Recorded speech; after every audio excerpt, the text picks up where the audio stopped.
For Texts and Human Experiences, I wanted to make this multimodal kind of video essay or discussion about a related text that I think would suit really well, and that is Tim Winton's short story Aquifer.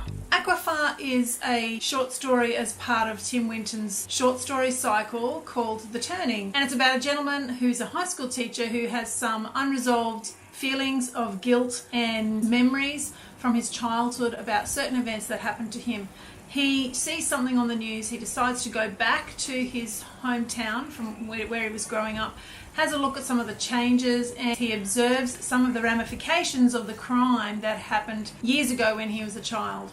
When considering the concepts text and human experiences, I think it's really important to have a think about some of the elements within the rubric and how they match up with the related text.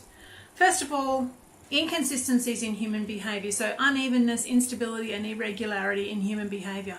For example, this persona, who is not named, is non-communicative. He leaves the house to go back to his hometown without waking his wife or even leaving her a note. He's kind of unreliable within the relationship and seems somewhat disconnected from his wife. Also, the environment and the landscape seems to be inconsistent with itself, and this is typical of the Australian landscape. Of course, there is a lot of water and there is a lot of drought, and those two concepts, I suppose, are juxtaposed within the story. Anomalies or deviations. This persona lives a life of solitude, and he's disconnected not only from his wife, as I mentioned, but from his day-to-day life. My mind was elsewhere, travelling in loops and ellipses. Paradox or self-contradictory or logically unacceptable notions. I think the behaviour of Alan Mannering, who is the main bully in the story, is quite paradoxical because he bullies the persona, but he also kind of doesn't even talk to him. He seems to have no legitimate reason to bully, and his character is contradictory. Representations of individual experiences are well shown throughout this text. I think it's universal that we all feel disconnected and alienated at some point in our lives. The persona certainly does, and he's actually somewhat relatable as a victim of bullying, even though some of his choices and behaviours are a little bit odd and surprising to the reader. The text represents collective experiences in that it goes into universal themes and concepts of life and death and human beings' relationship with their landscape, their surroundings, their environment, which is very typical in Tim Winton's work. The text ignites new ideas. I think it's quite existentially reflective in nature. It sparks questions for the reader and sparks thought. That's what I love about Tim Winton's work. One idea that stuck with me was the past is in us and all the dead were alive in the land. I found that concept fascinating. Tim Winton seems to pose the question, who are we? Who are we? And what is our relationship to our landscape? These new ideas allowed me as a reader, a responder, to reflect personally. I want to address character within this text. It's written in first person.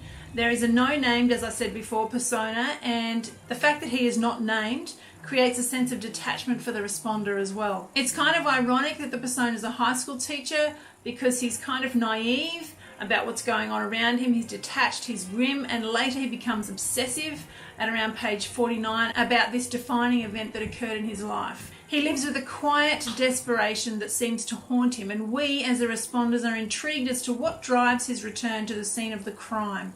Is it a simple, straightforward emotion of guilt, human experience of guilt, or is it something more? Tim Winton creates setting with a variety of different avenues, and one is by describing minor characters with nicknames such as Hugo the Yugo, and it gives a sense of the language of the time and the place. It's mainly a childhood story and it's a sort of a 1960s Australian vibe. Continuing on with setting, Winton uses lashings of descriptive and figurative language.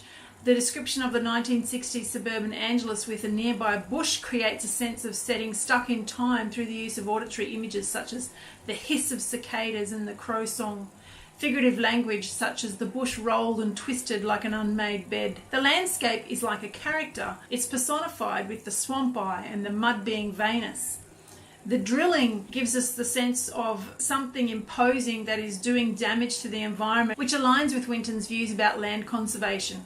There's lots of description of the bush and the swamp, and there's lots of water imagery. I love this line where Winton says the suburbs straighten the bush out and the straight lines give way to natural Australia. Considering the plot, The events are told in recount style with a reminiscent tone because of that event, that childhood event that occurred is the main thrust of the plot.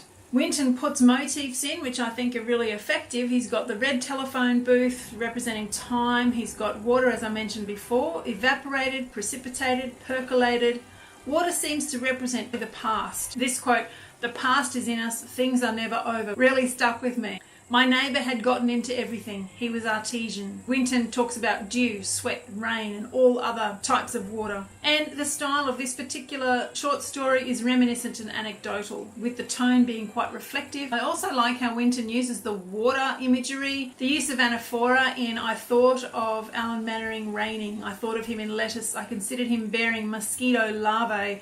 I thought of him in frog's blood. Really shows how those experiences and the guilt and the other emotions attached with those experiences, especially from childhood, are really ingrained in us and are somewhat inescapable. We've got lots of human experiences represented in this text. We've got disquiet and isolation, truth versus lies, the inconsistency of life and humanity, showing contrast and paradoxes, bullying and power, humans wearing experiences and becoming their experiences and their experiences becoming them, how experiences shape us, and the idea that we are our experiences. Also mortality, life and death, all the dead alive in the land and all the lost who bank up making thermoclines, seas, rivers and estuaries. I have boy and man felt the dead in my very water.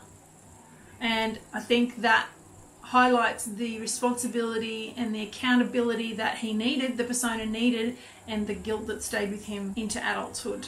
And I came to the conclusion that as humans we tend to want to be made accountable for our actions.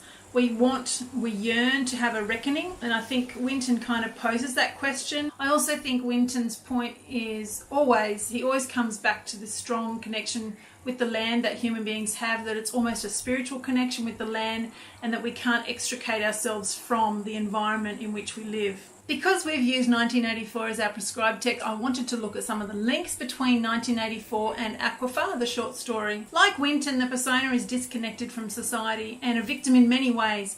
He's very aware of the inconsistencies, or at least he becomes so as he matures. Unlike Winston, the persona is unable to be free, or he longs for the freedom to be as introspective as he likes and to act on what drives his humanity. In 1984, the society and its constructs drive the plot and impact on human experiences. In Aquifer, the landscape and time drive the plot. There is a very close and intimate connection with the land, time and humanity. Winton explores this relationship, this connection, and its anomalies. I would recommend Aquifer as a related text for this module. This story really stuck with me, I think, because of the universality of human experiences that are represented within the text. Even though there are links, I think it's a really nice contrast with 1984 as well.